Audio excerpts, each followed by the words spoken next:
Good evening, you're very welcome to the show. This is the recap for the Azerbaijan Grand Prix. Absolute disaster for Red Bull if you're asking me. And who could forget? Congratulations on your win! Stop the car! Stop the car!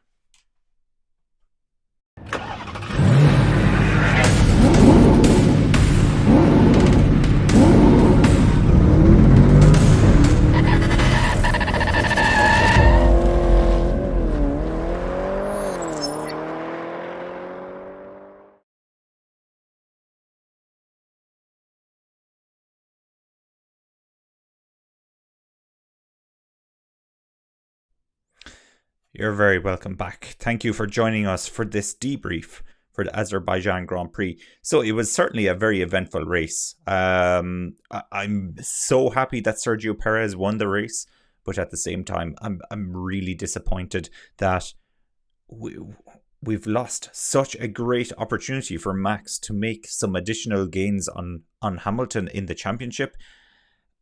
And this is what I'm really annoyed about. So it's bittersweet. We went through all of the emotions. Max is into the wall like, oh no, Hamilton is going to win. They're restarting the race. There's going to be countback. Oh, there's going to be countback. Max is going to win this race. Then we hear it's restarting. It's restarting. Okay. Hopefully Hamilton doesn't have a good start. Hamilton has a really good start. He's into first place. Oh no, he's going to win the race. Oh, he's locked up. At this point in time, I have to admit, I was feeling that he might run a little bit wide. He'll come back. He'll be in second place. Not that he would finish up in last place. So it was a little bit of a bonus from the championship perspective. I don't have too much against Hamilton that I want to see him constantly lose, even though he has been winning for years and years and years now at this stage. But it's just.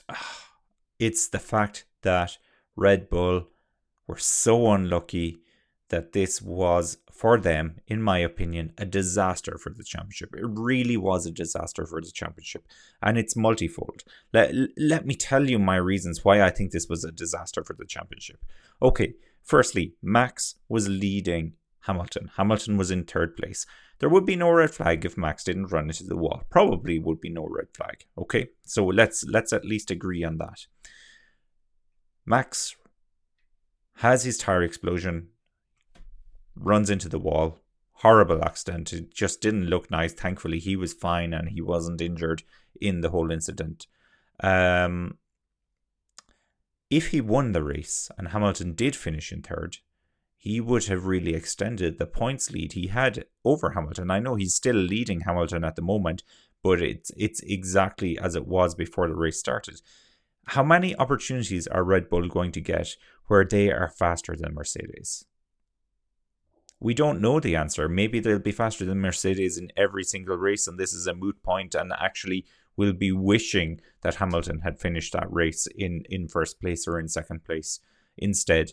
But the way I feel at the moment, Mercedes will come back. They have something up their sleeve. They've consistently done this in the past, in particular when they were challenged by Ferrari back in 2019. They've shown that they can do this. I have a sneaking suspicion that Mercedes will emerge as the strongest team in this championship, and that will be the championship. That will be another world title for Hamilton, and it'll be more of the same, and it won't go down as a remarkable year. It's been a remarkable year so far. So I'm a little bit scared about that happening. And that's why I'm saying this was a disaster for Red Bull. Not only do you have the fact that Verstappen had the opportunity to overcome Hamilton here and gain points on Hamilton instead of the status quo, you also have the fact that Perez would have finished in second place, and there is that boost, that comes with that of the points, the constructor points versus Bottas, because Bottas wasn't scoring points or was scoring very, very few points. So when you combine Verstappen and Hamilton, sorry, I'm losing my mind at this stage. When you combine Verstappen and Perez versus what Hamilton was scoring and what Bottas was scoring, they were just going to make a bigger gain for the Constructors' Championship. But okay, I'll try not to dwell on that too much. But just want you to hear my thoughts on this. Maybe I'm in the minority on this, but I just feel like it was such a missed opportunity for Red Bull. I'm not going to dwell on it anymore. Let me know in the comments if you agree, if you disagree, if you have other thoughts. And you know what? This could have been a much bigger disaster for Red Bull, because Perez, of course, did have issues with his car, as it transpires, and he had to pull off basically as soon as he crossed the line, come around the first corner and stop the car.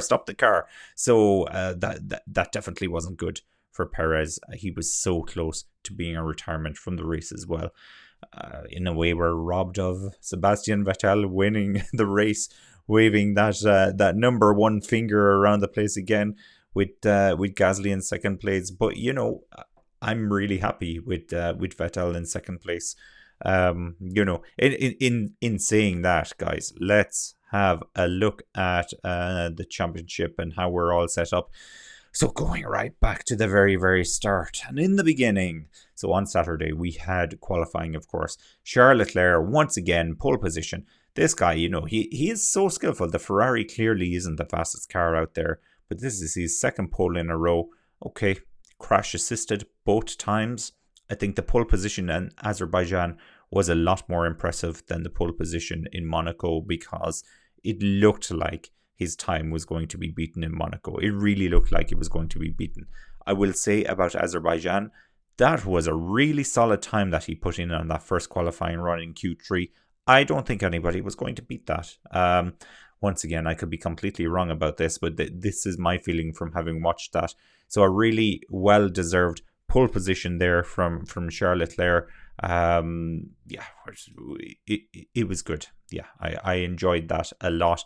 It's such a shame, though, that the Ferrari doesn't have the race pace of the Red Bulls and the Mercedes. That could really top this off. It's such an awesome season that we're having. It's already really good, but this would be, you know, this would be it. But that's just not the way it is. But Ferrari are definitely going in the right direction. And let's have a look at the starting grid then after qualifying.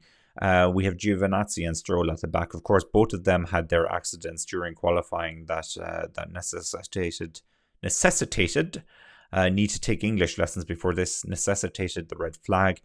Big stoppages because of that. It really did. It strung out the qualifying, but it was still an exciting qualifying. And yeah, so they were at the back of the grid. Schumacher out-qualified Mazepin. Russell out-qualified Latifi. No surprises there. Of course, Raikkonen in 14th. His teammate went into the wall, so you can't have an accurate comparison at that. Ricciardo only 13th place again for Ricciardo. Disappointing. Just, you know, I like Ricciardo a lot. I want to see him do well. Ocon managed 12th, out-qualified by Alonso, which was fairly new for him, I think. So well done to Alonso, finally getting one over on his teammate. Let's see if it's the rule as opposed to the exception as we move forward in the season. Vettel, pretty comfortable 11th place. He was very disappointed with 11th, but you know, he got to pick his tires at the start of the race, and we all know where he ended up at the end of the race. So optimum qualifying actually for Vettel, if you think about it. Bottas in 10th place. Like, I'm not going into this again. Maybe we'll talk about Bottas again. Maybe we'll make a video about Bottas again at some stage. 10th place in the Mercedes, with a straight as long as the straight that we have in Azerbaijan for the Mercedes engine. Yeah, I'm not going there. Okay, Norris in 9th. Disappointing actually from Norris, and I know he was hoping to do a lot better, but of course we had that crash that finished off qualifying. That crash, of course, was Tsunoda when he hit the wall. Alonso in 8th, very impressive. Alonso, well done. Nice to see him back in there battling for the points. Of course, no points being handed out for qualifying, but of course you're setting yourself up for the race the next day. Tsunoda in 7th, Perez in 6th. A little bit disappointing for Perez, actually. Sainz in 5th. That's okay. Although that will sting the fact his teammate was in 1st. Gasly in fourth looked very strong all weekend, of course, in Q3, or not Q3, I should say, practice 3. Gasly was the fastest. Verstappen in third. He was bitterly disappointed with that. Hamilton in second. My God, that worked out really well for Hamilton. I don't think he would have been in second after the second qualifying runs in Q3 if they had materialised. So that was really, really good for Hamilton. And Leclerc was in first place. Awesome qualifying lap from Leclerc. And he didn't bring out the red flag himself this time. So, you can't be pointing fingers on this one. What else do I need to point out? Oh, yeah, look at this. The big difference between the last Azerbaijan Grand Prix qualifying and 2021. And you can see that, Leclerc found the wall just on the lead up to the castle back in 2019 and in 21. Pole position. There you go. Really, really nice. And it goes to show you, keep believing you can turn things around. The race happened, and we'll go through some of the main points from the race shortly. But here was our finishing positions, and Perez wins. Fantastic! I'm so happy about this. Perez wins. I'm really, really happy about this. This, of course, being Perez's second win. Vettel came second. There was a point in time where I never wanted to see Vettel do well again, but he's grown on me. He really has grown on me since he's left Red Bull. Vettel has grown on me a lot, and I like him as a driver, and he's bringing things back. He's coming back around. He's getting used to the Aston Martin car. Slowly but surely, he's getting the upper hand on his teammate, and that horrible form that seemed to carry over from last season seems to be disappearing. And I hope this is a trend, and I hope he continues this way, because I want to see him consistently in the top 10 and challenging the other drivers, because he's an important driver. He has 4 world titles, so not to be sniffed at. And then we have the very, very impressive Pierre Gasly in third place, just adding to his podium tally. And the best thing about Pierre Gasly's podium tally, three podiums in total, all for AlphaTauri.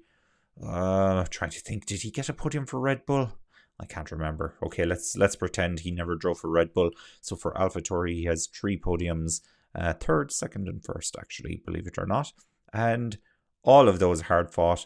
And the AlphaTauri definitely wasn't the fastest car in any of those occasions. So that makes it really, really impressive.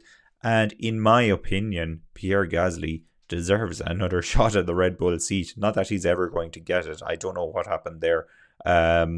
There must be something more to that story. I've heard rumors, and I'm not getting into that now because that just wouldn't be what this video is about. All right, moving from there, so you can see, the lovely artworkized photos of the drivers. Perez wins, and we're all celebrating. Here's a breakdown of the final race classification as it comes through. Before we get into that in any great detail, let me just have a look through my notes to see what I have written down here from the race itself. See, the race itself was 51 laps. It's quite a long lap, actually, around Azerbaijan. It's counterclockwise, if I remember correctly from the intro they gave us yesterday. And there was only 5 or 6 counterclockwise circuits out of the however many we have on the calendar this year. I don't know. It was originally planned to be 23. Of course, Singapore was cancelled a couple of days ago. Maybe that brings us down to 22. There's the Austrian doubleheader. Turkey has disappeared. Canada has disappeared. I'm not really sure what the tally is at the moment for how many rounds we're expected to have. The race got underway. Nothing too dramatic off the start. Ricciardo got past Norris. I really enjoyed that move. That very much going against the grain because Norris, of course, has been consistently doing very well since the season started. Of course, though, if you look at the screen and you look at the final positions, Norris got back past Ricciardo. I'm not sure what happened to Ricciardo in this race because from the start, he was ahead of Norris. He did this really good move to get past Norris, and yet he ended up behind Norris. they didn't focus, the TV director didn't focus on Ricciardo too much. Not sure what exactly happened to his race.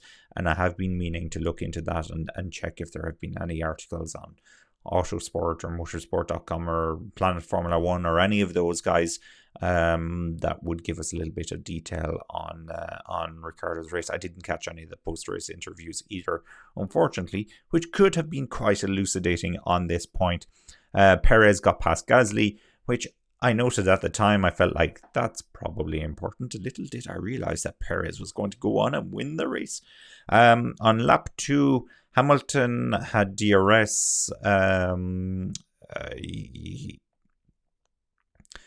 Hamilton had a DRS overtake of Leclerc. Leclerc was leading the race at this point in time. That put him out in the front. I was a little bit worried that Hamilton was just going to check out at this point in time. On lap 4, then Ocon was out of the race with an engine failure, and Bottas, I noted, was still in 10th place at that point. But I'm not going into the Bottas thing. It wasn't a good race for Bottas. It wasn't a good weekend. And when you consider in 2019 Bottas won this race as well. Actually, Bottas has a very good record in Azerbaijan. As long as his car stays intact. I think he had an engine failure once towards the end of the race there, but I'm not really sure what was happening with Bottas this weekend, but it wasn't impressive. He didn't even get points in the end. You can see he finished in 12th place, so really not good from Bottas. Leclerc actually stayed in touch with Hamilton after Hamilton overtook him, and then he was trying his best. There was a little bit of a battle because he had Verstappen in 3rd place behind him. He was trying to keep it out of the range of Verstappen, and around lap 6-7 it looked like Leclerc was doing enough to keep out of that DRS range of Verstappen. Sorry, having real difficulty with the names at the moment and not sure what's going on there. And then at the end of lap 6, Leclerc actually got overtaken by Verstappen, courtesy of DRS. And Tsunoda got past Alonso on the same lap, believe it or not.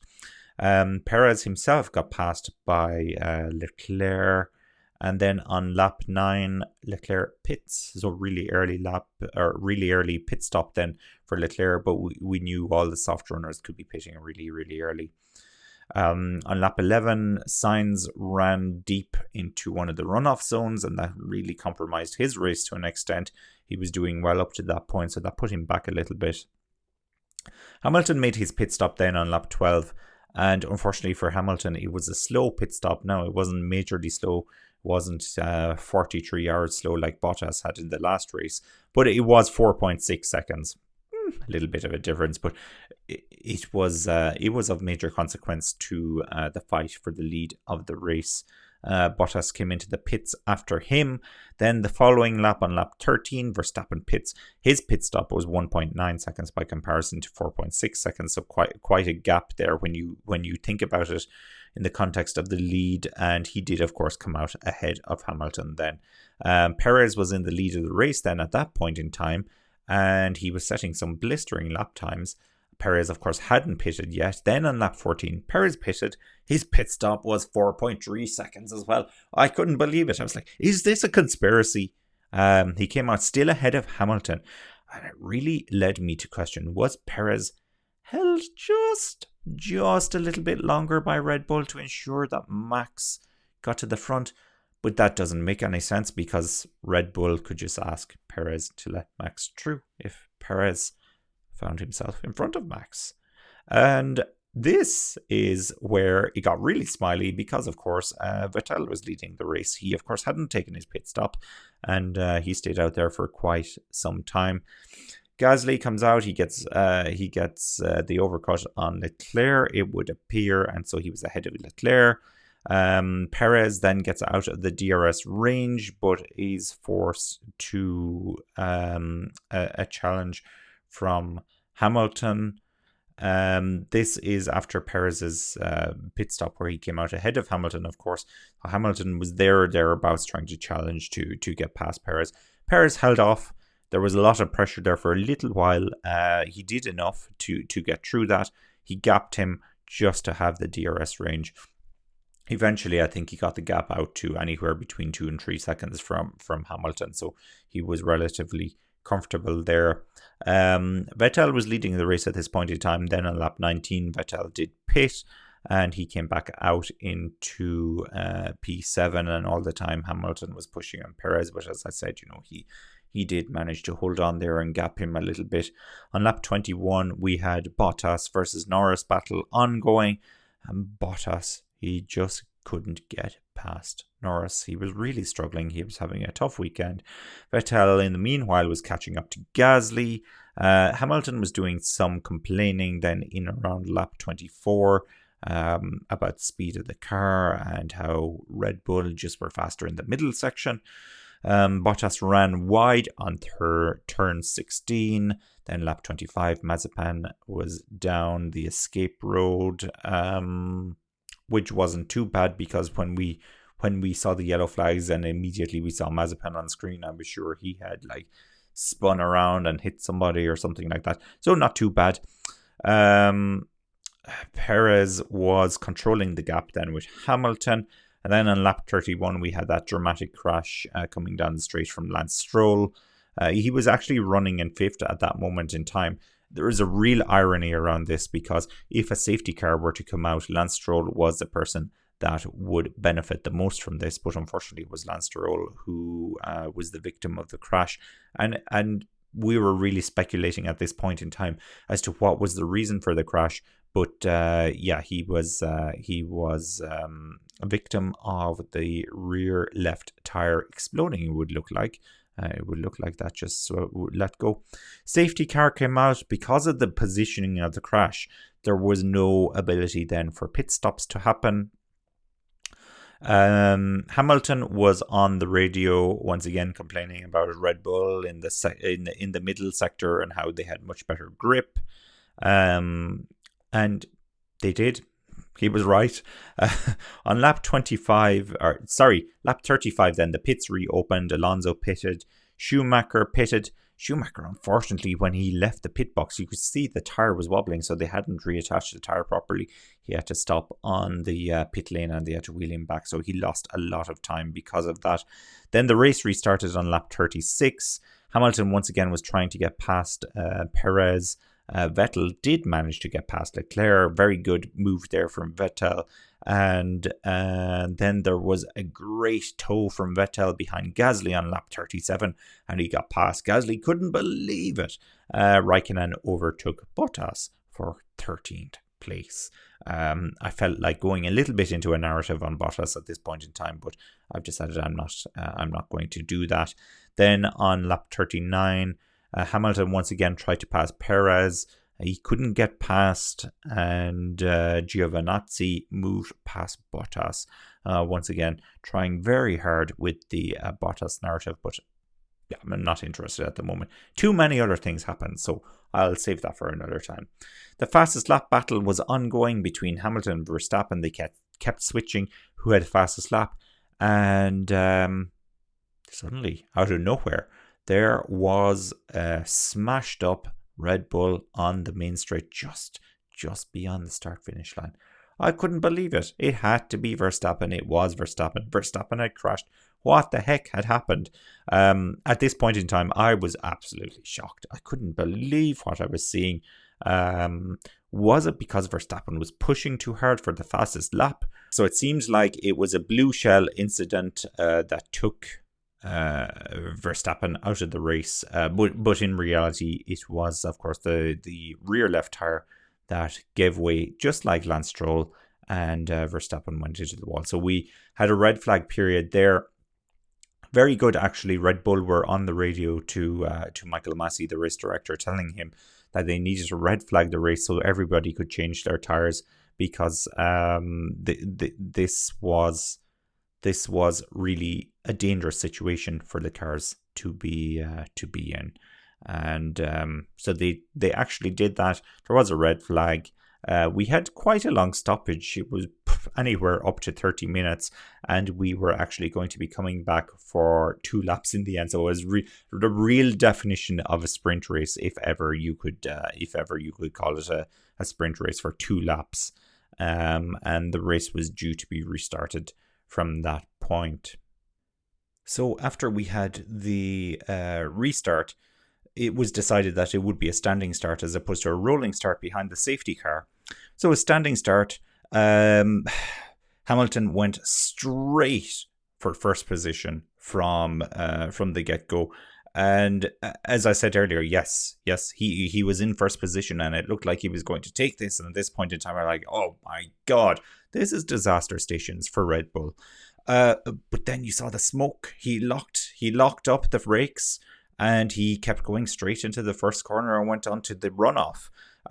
There was, of course, a huge clue towards this, because his brakes, more than any other brakes on the grid, were smoking exponentially before the lights out.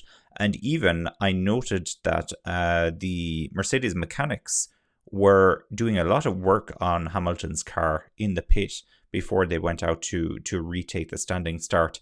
I saw them remove panels from the car, so I'm sure there was some kind of overheating issue going on there as well. And actually, it would make you wonder. So it was slightly more overcast at the race on the race day than expected or anticipated. I think they only had a 23 degrees Celsius, maybe 33, 35 racetrack temperature, which was slightly less than expected. So what would have happened if we had the full temperatures? And of course, was this something that played into the issues that Perez had as well? So potentially that could have worked against him as well. So I guess we'll never know. We'll never know that. But yeah, overheated brakes by the looks of it for Hamilton, and that was that. So Perez continued on around 2 laps to get his win. Vettel was second. Gasly did come under pressure from Leclerc. Leclerc tried to pull off a move on Gasly. Didn't quite work out, and actually Leclerc found himself under a lot of pressure from Norris. As a result of that, he did manage to hold on to the 4th place. Norris came in 5th. Alonso was very wily on the restart, made up a couple of positions, ended up in 6th. Tsunoda in 7th. It's a good result for Tsunoda. We can't complain about that. He was under a lot of pressure, and he was receiving quite a bit of criticism following rounds 2, 3, 4, 5. He actually, ironically, had a very good race on his first race in Formula 1. So that was a much needed boost for him. Sainz in 8th. Sainz will be disappointed with that. Ricciardo in 9th. Equally, I think he'll be disappointed with that, given how well his teammate is doing this season. And every race I say he just needs to get used to the car, but time is going by and he's still not getting there. Hopefully that comes true soon for Ricciardo, because the championship needs Ricciardo. He's a very strong competitor in Formula 1. I feel he had the measure of Sebastian Vettel.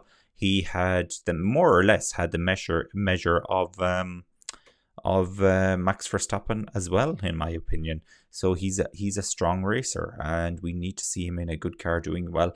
And I thought with Mercedes power, this was it. He was going to be locked in for those anywhere in the top 5, 6 positions, given the hierarchy with Mercedes and Red Bull.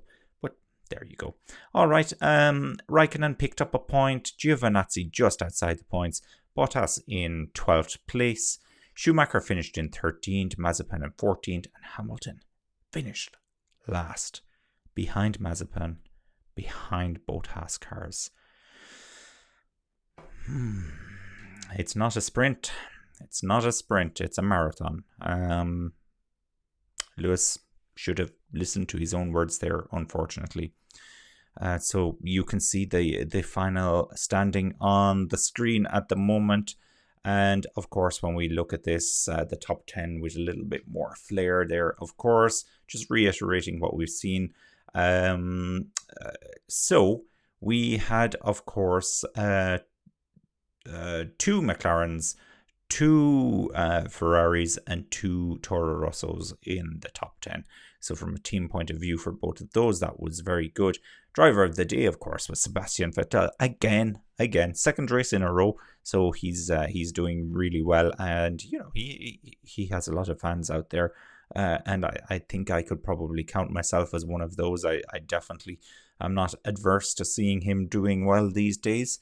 And looking at the driver standings, so the current state of affairs, look at that. No points for Verstappen, no points for Hamilton. And so Verstappen actually doesn't make any additional ground on Hamilton. This was a real opportunity for Red Bull, so I know they'll be bitterly disappointed with this. Perez has moved up into third place and is closing in a little bit on the top two. Obviously, when they don't finish, that does help.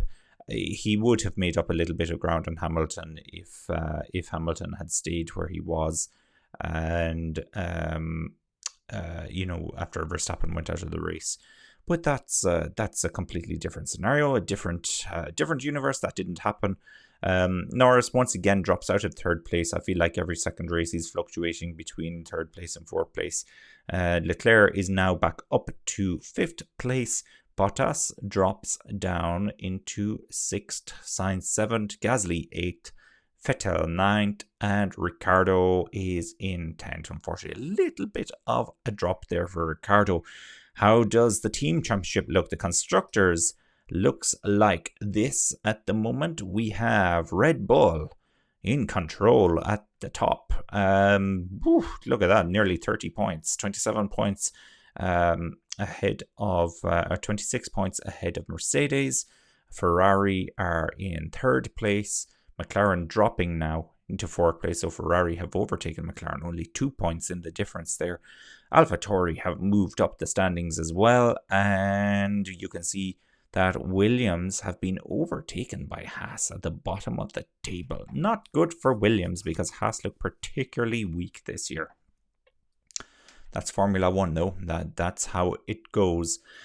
Just to mention the fastest lap for the race as well yesterday, there was no fastest lap in the end. Well, Verstappen set it. Verstappen, of course, didn't finish the race, so he didn't finish in the top 10. So no points were awarded for the fastest lap, which is a little bit unfortunate. But that's exactly what can happen in Formula 1. So all in all, I guess just to say yesterday's race, it looked like it would be relatively straightforward. A win for Verstappen. Perez actually in second place and Hamilton in third. So Perez doing a really good teammates job. And then things dramatically turned around, completely unexpected. We had a red flag when Verstappen hit the wall. Hamilton took the lead momentarily at the restart and actually ended up in last place when he locked his tires going into the first corner and got overtaken by the rest of the field with only 2 laps to go.